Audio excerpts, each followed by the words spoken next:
You all are well. So let's continue with our PSIR optional for UPSC. Okay. So our today's topic is Socrates philosophy. As I already have told you, like what we needs to cover for political science and international relationship point of view. So that you can see from the playlist also. First of all, I will show you something like how I have planned the things for you so that you will get a basic introduction about Socrates. Now, why he is so much famous, like Socrates is best known for, and some key aspect of Socrates philosophy, and again at the end, whatever background of all those things. Okay, so has been covered here. So in that particular approach, you will able to complete the answer, but one thing is there. Now here you will get the you know handwritten notes so that your topic will be completed and you won't have to go anywhere else. Fine. So we will discuss now the entire thing, and meanwhile do subscribe the channel and share it with your friends. Okay. So let's start now. So as usual, I have told you like he is Socrates, and this is our UPSC channel, UPSC by Pratik Swarab. So let's start now. Socrates, also known as the father of Western philosophy. Okay. See, we have seen here Socrates, Plato, Aristotle. Anything can, question can come like, okay, tell me something about the father of Western philosopher. तो ये चीज दिमाग में रखनी है कि ठीक है, फादर ऑफ वेस्टर्न फिलोसफी किसे कहते हैं. अदरवाइज ऐसा है कि आप प्लेटो या अरिस्टोटल के बारे में लिख के आ रहे तो गलत हो जाएगा. तो किसे कहा जाता है, और सॉक्रेट्स को कहा जाता है. Is it clear to all of you? Now, Socrates was an ancient Greek philosopher who is considered one of the most influential figure in the history of Western philosophy. Now, who is Socrates? Western philosopher. Okay, and he is one of the most influential figure in the history of Western philosophy. He was born in Athens. कहाँ पे इनका जन्म हुआ था? Athens में. ठीक है, क्योंकि ग्रीक फॉलोस है. Around 470 BC and lived during a critical period in the ancient Greek known as Golden Age. तो वहां का गोल्डन एज है. इंडिया में गोल्डन एज कब कहा जाता है? कौन से एज को, कौन से पीरियड को? वो आप कमेंट सेक्शन में बताएं. Socrates never wrote down his own idea himself. तो अब ये बहुत बड़ी बात है कि उन्होंने लिखा नहीं है अपने आइडिया को. तो अब ये आइडिया हम तक पहुंचे कैसे? And what we know about him came mainly from the writing of his students. और कौन दो फेमस स्टूडेंट्स थे उनके? एक प्लेटो, जो कि ऑलरेडी यहाँ पे आपको दिख रहे हैं, जिनके बारे में हम डिस्कस करेंगे in brief in upcoming lectures. साथ में जो है जेनोफन. तो ये दो जो हैं उनके काफी ज्यादा एक प्रिय शिष्य थे. ओके. तो यहाँ से हमें हिस्ट्री में फिलहाल तो ये पता चल गया कि ग्रीक फिलोसफर हैं. गोल्डन एज में एथेंस के इन्होंने जन्म लिया. उन्होंने कभी ये राइट नहीं किया था. ठीक है, उनके आइडियाज, उनके थॉट्स को. तो उनके थॉट्स और इसको जो प्रॉपर्ली राइट किया और अपने थॉट्स भी इम्पोज किए, वहां पे वो कौन थे आपके? वो थे प्लेटो एंड जेनोफन. ओके. चलिए आगे चलते हैं. अब सोक्रेट्स जो है किस चीज के लिए लाइक बेस्ट नोन फॉर थे, किस चीज के लिए ज्यादा फेमस थे? वो थे his unique approach to philosophy. ये एक पॉइंट आप लिख सकते हैं, जिसे कि आप इस तरीके से बना लिए. अब यहाँ पे मैंने उतना नहीं किया था बेस्ट नोन फॉर. अब आपने ऐसा किया, यहाँ पे आप एक बना सकते हैं कि एक इसके लिए है, यूनिक अप्रोच टू फिलोसफी. ठीक है. कोऑपरेटिव आर्ग्यूमेंटेड डायलॉग्स, या आप इस तरीके से लिखें, या जब जिस भी, या फिर आप इस तरीके से आंसर जब लिखते हैं तो आप इस तरीके से पॉइंटर्स बना के लिख सकते हैं, जैसा आपको सही लगता है. ठीक है. बहुत सारे लोग ऐसे भी चाहें तो वो कर सकते हैं कि वो एक पॉइंट यहाँ लिखें, तो कैसे में हौच पौच हो जाता है. दूसरा पॉइंट यहाँ लिखें, तीसरा पॉइंट यहाँ लिखें. ठीक है. तो it is up to you. अब why I am directly correcting it with the mains answer, the reason being जो हमारा ऑप्शनल है वो मेंस पे ही डिपेंड करता है। ठीक है, इसका तो कोई प्रीलिम से लेना देना है नहीं। That's why. तो हम जो है हमेशा सोच के चलेंगे कि इसे हमें मेंस आंसर राइटिंग में कैसे लिखना है। ठीक है। Okay. He engaged in discussion with fellow Athenians, challenging their beliefs and assumption to stimulate critical thinking and the search for deeper truth. So basically इनका जो मेन है कि वो deeper truth के पीछे एक तरीके से ये थे कि he was very focused about the truth, wisdom, knowledge, इन चीजों पे वो ज्यादा से ज्यादा फोकस करते थे। ठीक है, तो उसी पे वो चैलेंज करते थे बाकी लोगों के बिलीव्स को कि नहीं ऐसा होना चाहिए, ऐसा होना चाहिए। तो ऑब्वियस ये बात है, जब वो चेंजेस आते हैं कहीं भी तो एक वो इशू क्रिएट होता है, तो उस पर हम अपकमिंग स्लाइड्स में बात करेंगे। तो ही believe that through questioning and self examination, ये बहुत इंपॉर्टेंट लाइन है। He believed that through questioning and self-examination, individuals could gain a better understanding of themselves. क्या चीज से? Questioning and self examination. And it is also true कि जब तक हम किसी से क्वेश्चन नहीं पूछेंगे, सपोज कि मैंने चलिए फ्री इनिशिएटिव लाया, ठीक है सर, फ्री इनिशिएटिव लाया है तो क्या इससे यूपीएससी क्रैक हो जाएगा? अच्छा, आप इसके लिए क्या क्या कर रहे हैं? अच्छा, मतलब हमें कैसे तैयारी करनी चाहिए? तो दैट इज द कि आपने मुझसे क्वेश्चन किया। अब now it's the self examination कि आप ही जब खुद ये सब चीज कर रहे हैं, देख रहे हैं, तो आपको आपकी प्रोग्रेस कितनी दिख रही है। जैसे लोग देखिए कमेंट सेक्शन में लिखते हैं कि मेरे इतने आंसर्स आए, अभी हम सर ये पढ़ रहे हैं, अभी हम ये ऐसे कर रहे हैं। तो द सेम थिंग कि आपको ब्लाइंडली बिलीव नहीं करना है किसी पर। करेक्ट। तो आपको वो क्वेश्चन करना है और सेल्फ एग्जामिनेशन भी करना है चीजों का, कि individual could gain a better understanding of themselves and the world around them, obviously. ठीक है, तो आई होप ये क्लियर हुआ होगा। अब हम नेक्स्ट पे चलते हैं, आप इसे नोट डाउन कर सकते हैं। और लास्ट जो मैंने आपको दिखाया है वो तो प्रॉपर आप स्क्रीनशॉट लेके एटलीस्ट उस पेज को रख लें, या फिर नोट डाउन कर ले तो बेटर है। ओके, चलिए आगे चलते हैं।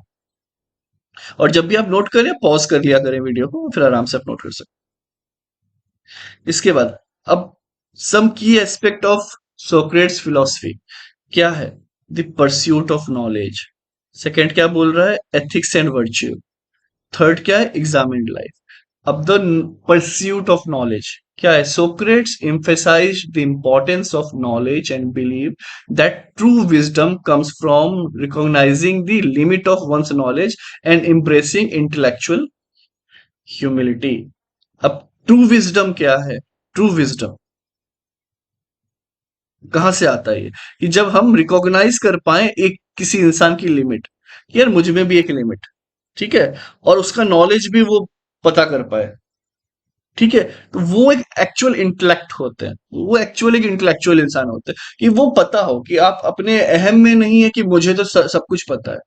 कि हाँ, हो सकता है आपको किसी से ज्यादा पता हो, किसी को आपसे कम पता हो, बट आपको सब कुछ ही नहीं पता। तो एक ये एक लिमिट आपको बस अगर पता है एज अ ह्यूमन, तो ये चीज जो है आपको इंटेलेक्चुअल लेवल आपका बढ़ाने में हेल्प करती है कि मैं मानता हूं मुझ में ये चीज है कि मैं इसमें 101% नहीं हूं या 100% नहीं हूं। सपोज करिए कि मैंने ये सीरीज लाई है, और कोई जो बहुत सालों से होंगे, 10-20 सालों से आपसे लाखों चार्ज करके जो पढ़ा रहे हैं, ऑब्वियसली बात है वो उनका नॉलेज ज्यादा होगा। लेकिन वो हो सकता है वो 100% परफेक्ट हो, मैं उसमें अभी 95% ही आई। ठीक है, अब 95 इसलिए हूं आज के टाइम में कि एक टाइम पे मैं 60% ही रहा हूँ, 50% ही रहा हूँ। फिर मैंने उसे मेहनत की, ठीक है, उसको मैंने क्या किया? इंप्रूव किया, तो अब 90-95% तक आई अप्रोच। तो अब वहां पे वही बात आती है, उसे इंटेलेक्चुअल लेवल कैसे आपका बढ़ गया कि मुझे पता चाहिए UPSC if I have to crack, अगर मैं 60% मेंस आंसर राइटिंग में ले आऊं या 55% ही ले आऊं तो मैं ऑल इंडिया बना जाऊंगा। तो इंटेलेक्ट लेवल बढ़ रहा है कि हाँ, जरूरी नहीं है कि मैं सिर्फ एक चीज में 100% हूं, उससे बेटर है कि मुझे 90-90-90% जो है 70-70% हर चीज का है। ठीक है, तो आई होप आप करेक्ट कर पाए होंगे इस चीज को। इसके बाद देखिए एथिक्स एंड वर्च्यू। तो Socrates was concerned with the development of the moral character. तो मोरल कैरेक्टर को बहुत वैल्यू दी है, and believed in the importance of cultivating virtue just like justice, courage and wisdom. तो ये जो पॉइंट्स होते हैं ये आपको नोट डाउन कर लेना है, justice, courage, courage and wisdom. ठीक है। The examined life, he favourably said the unexamined life is not worth living. कि आप एग्जामिन ही नहीं कर रहे हैं चीजों को, ठीक है, आप जिसको जो बोल दे रहा है आप वही काम कर ले रहे हो। तो बोले ये उन्होंने कहा कि जिंदगी कोई जिंदगी ही नहीं है। ये बहुत इंपॉर्टेंट कोट है उनका। और इस पे ही उन्होंने आगे जाके जो है स्टेट के बोलने पे जहर खा लिया। वो आपको अगले स्लाइड्स में पता चले। ठीक है। Socrates believed that self-examination and critical reflection were essential for personal growth and fulfilling life. ठीक है। तो सेल्फ एग्जामिनेशन देखिए बार बार इसी पे फोकस कर रहा है, जो कि यहाँ पे हमने बात किया सेल्फ एग्जामिनेशन क्वेश्चनिंग। ठीक है। चलिए अब देखिए Socrates philosophical inquiries and willingness to challenge the status. अब आपका कोई थॉट है, ठीक है, तो आप क्या करोगे, उसको चैलेंज करोगे। Challenge the status quo made him some enemies. अब इनके कारण क्या, उनके थॉट्स के कारण कुछ एनिमी बन गए कि आप क्वेश्चन करो, आप सब करो, आप राजा महाराजाओं को क्वेश्चन करने लगोगे। आप मतलब जो समझ रहे हैं, आप हर किसी को क्वेश्चन करोगे। अब जैसे डेमोक्रेसी में हम क्वेश्चन कर सकते हैं, बट पहले तो ये चीज नहीं थी। ठीक है, तो ये जो आज डेमोक्रेसी भी आई है, तो बोल सकते हैं कहीं ना कहीं से हम कनेक्ट कर सकते हैं इसे सोक्रेट से। जब तक सवाल और हमने ये चीज चालू की, कहीं ना कहीं वहीं से तो ये चीज आई है। इसके बाद भले बहुत सारे आए हैं कि मार्क्स आए, प्लेटो आए, एरिस्टोटल आए, बहुत सारे आए, बट सोक्रेट, जो सोक्रेट है, वही कहीं ना कहीं इसके जनक है। ठीक है, आज जो भी हो रहा है, तो ये जो वेस्टर्न पॉलिस फिलोसफी के जो ये पार्ट है, ये यहीं से ले आए हैं। ठीक है। और साथ में इन्हें बोला ही जाता है father of western philosophy. Okay. तो he was accuse of impiety and corrupting the youth. तो इनको बोला जा रहा था कि आप जो एक तरीके से यूथ को करप्ट कर रहे हो, आप तो बर्बाद कर दे रहे हो। Which eventually led to his trial. तो इस कारण पे अब वही मुकदमा हो गया। अब जब हुआ तो he was sentence to death. अब बोला कि अब आपको मरना होगा, आपने तो भाई आपके थॉट के कारण हमारे यूथ को बर्बाद कर दिया। ये बर्बाद नहीं कर रहे थे, एक्चुअली क्या कर रहे थे, इनलाइटन कर रहे थे। ठीक है। तो अब जब उनको डेथ बोला गया कि भाई drinking a poison hemlock. Hemlock क्या होता है, एक पॉइजनस फ्लावर है, फूल है। तो उसी का क्या किया, ड्रिंक बनाओ, पी जाओ और मर जाओ, ये बोला गया।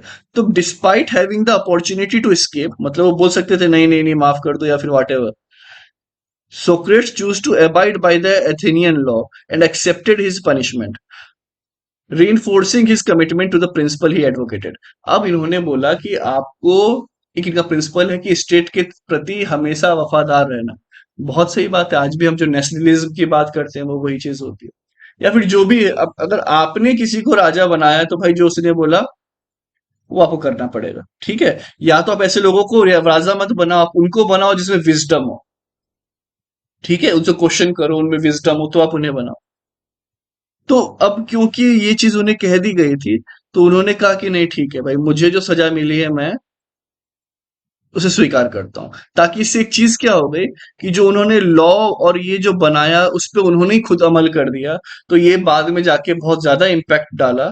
इसलिए बाद में उनके स्टूडेंट सब निकल के आए, प्लेटो और जो है जेनोफन। ठीक है। Okay. Now the Socrates legacy continued through his students, particularly Plato। ठीक है।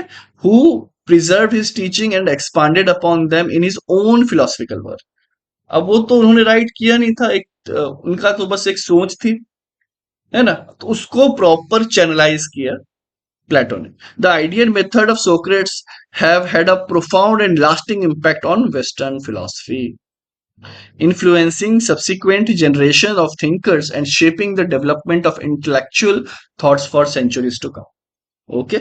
चलिए अब देखिए, इसके बाद एक हॉलिस्टिक बहुत अच्छे से यहाँ पे एक नोट्स भी बना हुआ है। आप यहाँ पे भी जो इंपॉर्टेंट पॉइंट्स है वो मैं आपको कवर करवा देता हूँ कि थॉट्स क्या क्या है सोक्रेट्स की। Socrates were considered as the wisest man. ठीक है। अब ये क्यों कहा गया, इस तरीके से क्वेश्चंस बनाए हैं, हम बाद में जो है मेंस आंसर राइटिंग जब करेंगे, ये एक मंथ तक तो हम एटलीस्ट पहले 1 to 2 मंथ पहले पूरा पीएसआई कंप्लीट करते हैं, फिर हम मेंस आंसर राइटिंग पे चले जाएंगे। ठीक है। मीन वाइल आपको mains answer writing for GS 1 to 4 वो स्टार्ट हो गई है। ठीक है। मैंने उससे अलग नहीं किया है, बस मैंने एक मेंस आंसर राइटिंग का प्ले लिस्ट बनाई हुई है। प्लीज आप जाके वो कंटिन्यू करें। आप प्रीलिम्स के लिए विजन आयस टेस्ट सीरीज चालू है, वो आप जाके वहां पे प्ले लिस्ट से सॉल्व कर सकते हैं। ठीक है। तो एक चीज समझ में आ गया कि वाइजेस्ट मैन कहा जाता था। He is known so because he accepted that he knew nothing. अब सबसे बड़ा वाइज इंसान वही है ना जो खुद को मान रहा है या तो ही नोज नथिंग और he is ignorant. Ignorant means कि उस चीज मतलब सही सही जानकारी नहीं है उस चीज की। तो ये बहुत बड़ी बात होती है कि बीइंग अ स्टूडेंट, मान लीजिए आपके 10 में से 2 नंबर आ रहे हैं, ठीक है, मैं इमेजिन बता रहा हूँ, आप कुछ सॉल्व कर रहे हैं, 2 आ रहे हैं, आप दुनिया को बता रहे हैं 6 नंबर 7 नंबर। अगर ऐसा हो रहा है तो ऐसे केस में क्या है, आप एक जस्ट टू शो केस कि नहीं नहीं एक मेरे तो इतने ही आ रहे हैं या फिर मैं ही सबसे अच्छा हूं, वो चीज बहुत गलत है। अगर आज आप 10 में से 1 नंबर भी सर ला रहे हैं, 0 भी ला रहे हैं, आपके माइनस में भी जा रहे हैं, यकीन मानिए वो 7-8 नंबर आपके आ जाएंगे। When you accept on your own कि नहीं ठीक है, मुझ में ये कमियां हैं, I have to work on it. तो उनमें ये चीज थी, इसलिए उन्हें कहा गया कि सबसे ज्यादा वाइज इंसान, ठीक है, सबसे ज्यादा बुद्धिमान इंसान। Now he is considered as the father of ethics. ये पॉइंट भी यहाँ पे कवर हो गया। Ethics is a branch of philosophy that takes the art of living. तो एथिक्स पे अगर पूछ ले क्या है, तो ethics is a branch of philosophy that takes the art of, that talks about the art of living. That is how we ought to live, हमें कैसे जीना चाहिए। ठीक है, तो he is regarded as the teacher of Plato. ठीक है, he is also considered as the father of philosophy. Father of philosophy तो father of ethics भी कहा जाता है, फादर ऑफ फिलोसफी भी कहा जाता है, उन्हें वाइजेस्ट मैन भी कहा जाता है। ठीक है, he has invented the methodology of dialects। जो हम बोलते हैं ना अलग अलग डायलेक्ट्स, उसकी मेथोडोलॉजी भी उन्होंने निकाली। The biggest contribution of him is theory of knowledge. ठीक है,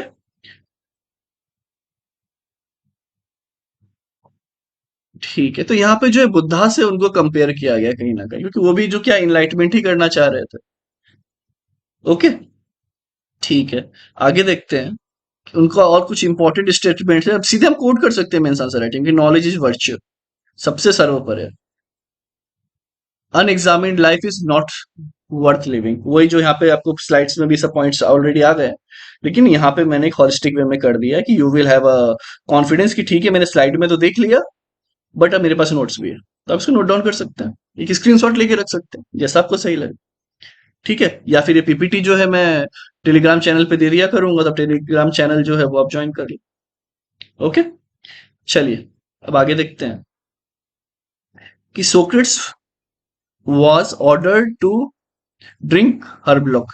ठीक है, वो जो हेमलॉक, वही पीने के लिए जो कहा गया था, जहरीला जो फूल है उसका एक काइंड ऑफ आप बोल सकते हैं रस पीने के लिए, ताकि उसकी वह डेथ हो जाए। Against the charge he was misleading the youth. As we already have discuss, his teaching are dangerous for the state. क्योंकि ऑब्वियस ही बात है, वहां की सरकारें भी डर जाएंगी, सरकार हो या राजा हो या किंगडम, वो भी डर जाएंगे यार ये तो विद्रोह हो जाए। ठीक है, तो but he can escape, but he prefer to drink poison rather than escaping। It denotes that he want to show that life carries no meaning if we cannot live according to the idea we subscribe to। यार मेरा idea मेरी सोच पे at least उसके, अब ठीक है मैं इन्फ्लुएंस हो सकता हूँ किसी से, अगर वो अच्छा है या बुरा है वाट एवर, लेकिन अगर मेरा खुद का थॉट प्रोसेस है, आप मत मानो या जो मत करो, लेकिन अगर मुझे मेरे थॉट्स को ही आप मार दोगे तो उससे अच्छा मेरा मर जाना। यही उन्होंने कहा। तो he wanted to give the necessary necessity that it is the duty of all citizen to obey the order of the state। ठीक है, तो ये बहुत इंपॉर्टेंट चीज है कि ओबे करना बहुत ही ज्यादा एक इंपॉर्टेंट चीज है स्टेट का, भले वो आपके पक्ष में हो या आपके पक्ष में नहीं। तो आई होप ये क्लियर हुआ होगा। ठीक है, चलिए अब प्लीज सब्सक्राइब कर दीजिएगा चैनल को। सो इट्स यूपीएससी बाई प्रतीक सौरभ। फिलहाल ऑलरेडी हमने सब कुछ स्टार्ट किया हुआ है, तो आपका काम ये कवर करना। ठीक है, तो please start reading, writing, and practicing all the things dedicatedly। Thank you very much, Jai Hind।